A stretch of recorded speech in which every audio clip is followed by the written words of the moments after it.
Smart people don't fail because they lack intelligence. They fail because they think too much. This is not a motivational quote. This is a psychological pattern observed again and again. Some of the most intelligent people never reach their potential, not because they're lazy, not because they're incapable, but because their mind never stops analyzing. They don't jump into bad decisions. They don't rush. They don't act without thinking. And that's exactly the problem. Overthinking doesn't look like weakness. It looks like responsibility. It looks like intelligence. It looks like being careful. But beneath the surface, it slowly destroys progress. Let's start with something uncomfortable. The smartest people are often the ones who struggle the most to move forward. They see more possibilities, more outcomes, more risks, more ways things could go wrong. While others act with incomplete information, smart people wait. They wait to be sure. They wait to feel ready. They wait for the perfect moment, and that moment rarely comes. Psychologists call this analysis paralysis, when the brain becomes so focused on evaluating options that it forgets its original purpose, to decide. The human brain is excellent at pattern recognition. Highly intelligent people are even better at it. They don't just see one future. They see 10. They don't just imagine success. They imagine failure, embarrassment, regret, wasted time. Their mind simulates every possible scenario, and each scenario feels real. The brain doesn't fully distinguish between imagination and experience. So every imagined failure triggers real emotional responses: stress, fear, anxiety. Not because danger is present, but because it's possible. This creates a dangerous loop. The more intelligent you are, the more scenarios you can imagine. The more scenarios you imagine, the more reasons you find to delay action. And the longer you delay, the more pressure builds. Eventually, doing nothing feels safer than doing something. This is why smart people often appear calm on the outside but feel overwhelmed inside. They're not indecisive by nature. They're over-informed by their own thoughts. Overthinking is rarely about thinking too much. It's about thinking without commitment. Every thought remains open-ended. Every decision stays reversible. Every plan stays hypothetical. Because committing means closing doors.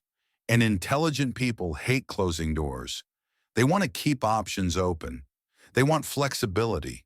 They want the ability to change their mind. But progress demands limitation. You can't move forward in every direction at once. At some point, a decision must be made, even if it's imperfect. This is where intelligence quietly turns against itself. Because the same mind that can solve complex problems also knows how fragile outcomes can be. Smart people understand cause and effect. They know one small decision can ripple outward, changing everything that comes after. So every choice feels heavy, not because it is, but because of what it might lead to. They don't just choose a job. They imagine the career path, the lifestyle, the identity attached to it. They don't just start a relationship. They imagine the future conflicts, the emotional cost, the ending. They don't just begin a project. They imagine the judgment, the comparison, the possibility of being wrong. Each decision becomes symbolic, not a step, but a statement. And the more symbolic a decision feels, the harder it becomes to make. This is why smart people often delay the beginning. Beginnings remove ambiguity. They turn thought into commitment, and commitment feels irreversible. So the mind looks for certainty as protection. But certainty is not protection. It is an illusion, and the search for it only deepens hesitation. Over time, the brain learns a dangerous association. Thinking feels productive, while action feels risky. So thinking becomes the default. Action becomes the threat. And without realizing it, the intelligent mind builds a cage out of its own caution. Here's another uncomfortable truth. Overthinking often disguises itself as preparation. I'm just researching more. I need to understand this better. I want to be fully ready. But preparation has an endpoint. Overthinking does not. Preparation moves you closer to action. Overthinking delays it indefinitely. Smart people are especially vulnerable to this because they know how complex the world is. They know there are hidden variables, unknown consequences, unpredictable outcomes. So they wait until they've accounted for everything. But real life doesn't reward complete certainty. It rewards momentum. Less intelligent people often act faster because they don't see as many obstacles. They don't calculate every possible downside. They act, adjust, and learn. Meanwhile, the smartest person in the room is still planning. This doesn't mean intelligence is a weakness. It means intelligence without execution becomes self-sabotage. Another psychological factor is identity. Smart people often grow up being praised for their intelligence. You're gifted. You're special. You have so much potential. Over time, this creates pressure. Failure doesn't just mean failing at a task. It feels like failing as a person. So they avoid situations where failure is visible. They hesitate to start projects they might abandon. They delay launching ideas that might be criticized. Because once something is real, it can be judged. Overthinking becomes a defense mechanism. As long as the idea stays in your head, it's perfect. Once it exists in reality, it becomes vulnerable. So the mind keeps refining, adjusting, improving, without ever releasing. This is why smart people often have brilliant ideas that never leave their notebooks. The fear isn't failure itself. The fear is confirmation. Confirmation that maybe they're not as capable as they thought. Overthinking also feeds on time.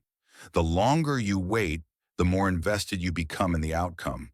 A decision that could have been small becomes heavy. A simple choice turns into a life-defining moment, and suddenly the pressure is unbearable. So you wait longer. This creates the illusion that thinking more will reduce risk. In reality, it increases it, because inaction has consequences too.